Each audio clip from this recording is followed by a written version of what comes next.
విశాఖలో 99 పైసలకే ఎకరా భూమి. ఇదేం విడ్డూరం అనుకోకండి, అదే నిజం. ఎకరం కోట్లు పలికే భూమిని ఏపీ ప్రభుత్వం సంపద సృష్టిలో భాగంగా కేవలం 99 పైసలకే బడా పారిశ్రామిక సంస్థకు లీజుకిచ్చేసింది.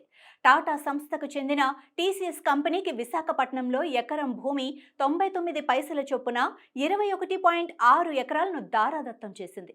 150 ఏళ్ల క్రితం కూడా ఆ ప్రాంతంలో అంతకంటే ఎక్కువ రేటే ఉండి ఉండవచ్చు. కనీసం మార్కెట్ ధరకు ఇవ్వాలన్న ఆలోచన ప్రభుత్వానికి లేదు.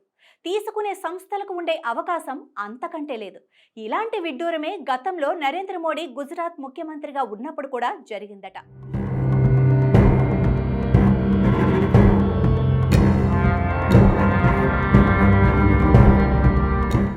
టాటా సంస్థకు చెందిన టీసీఎస్కు ఇంత కారు చౌకగా ఎకరం 99 పైసలకే భూమి కేటాయిస్తే ఇక విశాఖకు తరలి వద్దామనుకునే ఇతర కంపెనీలు కూడా ఇలాగే అడగకుండా ఉంటాయా?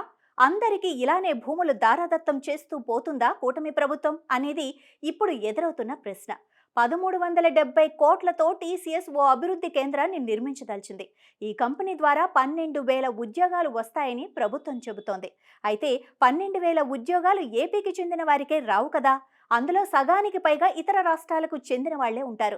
గతంలో అమరావతి ప్రాంతంలో ఎస్ఆర్ఎం కళాశాలకు 100 ఎకరాలు అప్పజెప్పింది ఇదే ప్రభుత్వం. కానీ ఆ కళాశాలలో సీట్లు, చదువు పక్కా కమర్షియల్. ఒక్క సీటు కూడా ఉచితంగా పేదవారికి లేదా మెరిట్ విద్యార్థులకు లభించదు. అలాంటప్పుడు 100 ఎకరాల భూమి ఇవ్వటం ఎంతవరకు సమంజసం? అసలు సాఫ్ట్వేర్ కంపెనీలకు 21 ఎకరాల భూమి ఎందుకు? చైనా, అమెరికాలో నిర్మించుకున్నట్టు వర్టికల్ టవర్లు తక్కువ స్థలంలో నిర్మించుకోవచ్చు కదా. అలా నిర్మించాలంటే పెట్టుబడి భారీగా కావాల్సి ఉంటుంది. అంత పెట్టుబడి పెట్టేందుకు ఆ కంపెనీలు ముందుకు రావు. అమెరికాలో ఫ్రీడమ్ టవర్స్, చైనాలో ట్రేడ్ సెంటర్లు ఇలా వర్టికల్ నిర్మాణాలే. ఎప్పుడూ చంద్రబాబు గొప్పగా చెప్పుకునే కియానే తీసుకుంటే అనంతపురంలో ఆ కంపెనీకి కోట్ల విలువైన భూములు ఇచ్చారు. కానీ అందులో ఎంతమంది స్థానికులకు లేక రాష్ట్రంలోని వారికి ఉద్యోగాలు ఇచ్చారో మాత్రం ఎవ్వరికీ తెలియదు. బడా బాబులు, బడా సంస్థలు అడిగితే చాలు కంపెనీ పేరుతో కోట్ల విలువ చేసే వేలాది ఎకరాల భూములు కట్టబెట్టేయటం ప్రభుత్వాలకు అలవాటైపోయింది. నిజానికి అది రాష్ట్ర సంపద, ప్రజల సంపద.